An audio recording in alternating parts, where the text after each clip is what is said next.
আর ওদিকে পূর্ব মেদিনীপুরের ভগবানপুরে একটি ক্লাবের সামনে মনীষীদের মূর্তি রাখা ছিল, রবীন্দ্রনাথ, স্বামী বিবেকানন্দ।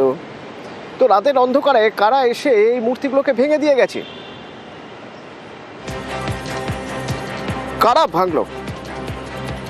ভাঙলো, কেনই বা ভাঙলো? মনীষীদের মূর্তির উপর এত রাগ কেন? কাদের রাগ জানবো। পঙ্কজ আছে সরাসরি আমার সঙ্গে ভগবানপুর থেকে। পঙ্কজ,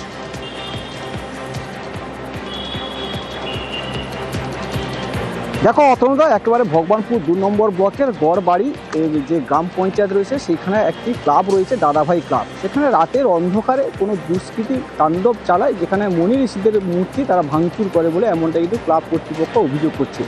যেক্ষেত্রে ক্লাবেরও দাবি, ক্লাবের অনেকেই সদস্য যারা জানাচ্ছেন যে তৃণমূলের আশ্রিত দুষ্কৃতীরা তারাই নাকি ভাঙচুর চালাচ্ছে এই মনি ঋষিদের মূর্তি। তবে তৃণমূল কংগ্রেসের পক্ষ থেকে এই দাবি পুরো অভিযোগ অস্বীকার করছেন। তিনি জানাচ্ছেন যে ক্লাবটি রয়েছে ওই ক্লাব কিন্তু সরকারি জায়গায় রয়েছে এবং তাদের পাড়া প্রতিবেশীর একটি প্যান্ডেল রয়েছিল, সেই প্যান্ডেল রাখাকে কেন্দ্র করে পাড়ার সঙ্গে এই ক্লাব সদস্যদের একটি গণ্ডগোল ছিল। সেই ক্ষেত্রে দুই পক্ষের গণ্ডগোলের মধ্যে ভাঙচুর হয়েছে। তবে এর সঙ্গে কোনো রাজনীতিক কিন্তু কোনো রং নেই বলে জানাচ্ছেন। তবে এই যে ভিডিও, এই যে ভাঙচুরের ভিডিও বা মনীষীর ভিডিও। পঙ্কজ, এখানে একটা প্রশ্ন, এই যে ভাঙচুর হয়েছে, এই ভাঙচুরে ক্লাবে ভাঙচুর করা হয়েছে? ক্লাবের উপর কোনো রকম কোনো আঁচ এসেছে নাকি শুধু বেছে বেছে মনীষীদের যে মূর্তিগুলো ছিল সেগুলো ভাঙচুর করা হয়েছে?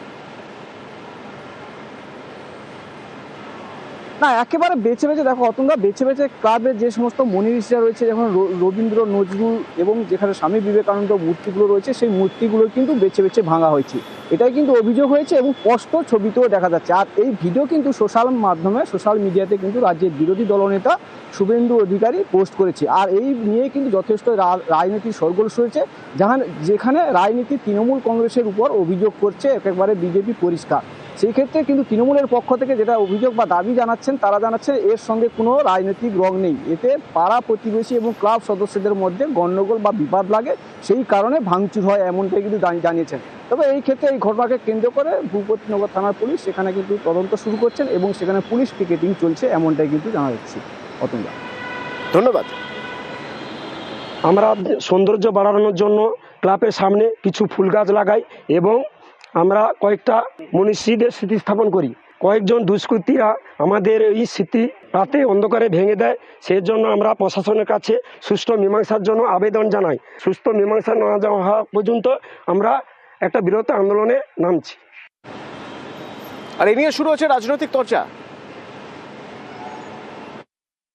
ওই জায়গাটা গভর্নমেন্টের খাস ল্যান্ড, সরকারি বেসল্যান্ড, যেহেতু সেখানে জায়গাটা এমনি খোলামেলা পড়ে থাকে, গ্রামবাসীরা সবাই ওটাকে ব্যবহার করে। এই দাদাভাই সংঘ নামে কিছু ছেলে দীর্ঘদিন থেকে ওখানে পুজো পদ্ধতি করে, টেম্পোরারিভাবে ওখানে একটা টালির চালা দিয়ে বাড়ি তৈরি করে এবং সেখানে তারা রাত্রে তাস খেলুক আর আড্ডা মারুক, যাই করুক করে এটা করে আসছে। খুঁটি পুঁতে তারের বেড়া দেওয়ার চেষ্টা করে। সরকারি জায়গা যেহেতু খাস ল্যান্ড, তো সেখানে পঞ্চায়েতের একটা দায়বদ্ধতা থাকে। আমার কাছে খবর আসার পরে আমি যাই, ওখানে ওদেরকে বাধা দিই।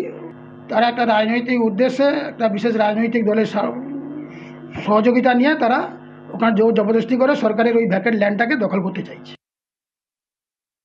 বিভিন্ন মনীষীর ছবি, বিবেকানন্দের ছবি, রামকৃষ্ণের ছবি, যেখানে কাজী নজরুল ইসলামের ছবি একদম স্ট্যাচু করে সুন্দর করে আগামী ভবিষ্যৎকে সংস্কৃতি মনোভাবাপন্ন করার জন্য যে প্রয়াসটা করেছে, সেটাকে সম্পূর্ণ ধূলিসাৎ করার যে প্রয়াস, যেটা খুবই নিন্দনীয়। এবং আমি ভারতীয় জনতা পার্টির পক্ষ থেকে এবং ভগবানপুর 2 ব্লকের পক্ষ থেকে আমি গভীরভাবে নিন্দা জানাই।